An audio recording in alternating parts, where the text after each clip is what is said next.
ngayong Miyerkules.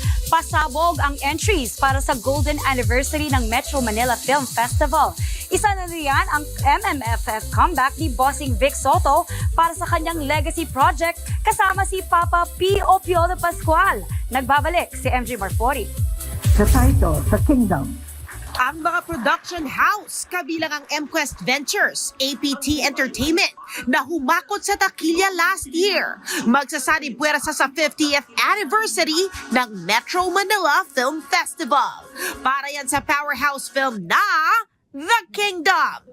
At ang mga bibida, sina Piolo Pascual at Bossing Vic Soto na nagbabalik pelikula after 5 long years. Di gaya ng nakasanayang Vic Soto films, ibahin niyo ang bigating proyektong ito. Hindi comedy at first time ever na gagawin ni Bossing.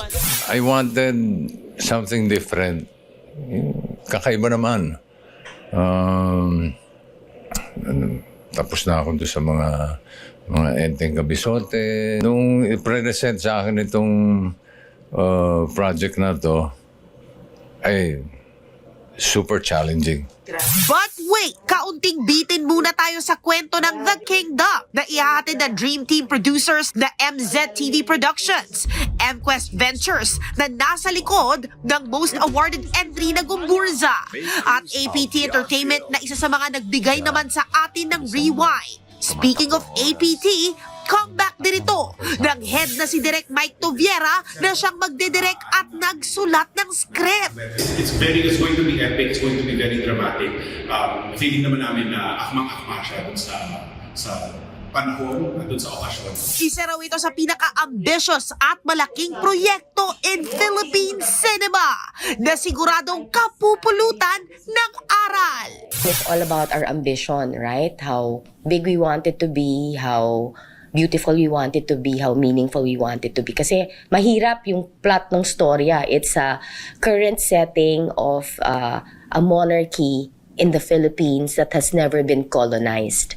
So we're going to create a world. We're going to build a world. For me, personally, gusto ko it will serve some sort of parang eye-opener for all the Filipinos. Para sa ating mga kababayan, para sa Pilipinas. Bukod sa The Kingdom, pasok din bilang official MMFF entry this year ang Strange Frequencies Haunted Hospital ni na Enrique Hill at Jane De Leon. Himala, isang musical directed by 2023 MMFF Best Director Pepe Diokno. And the breadwinner is ni Vice Ganda at Green Bones directed by Zig Dulay. Sa September, nakatakda nang i-announce ang iba pang pelikulang kukumpleto sa MMFF. Nagbabalita mula sa Frontline, MJ Marfori, News 5.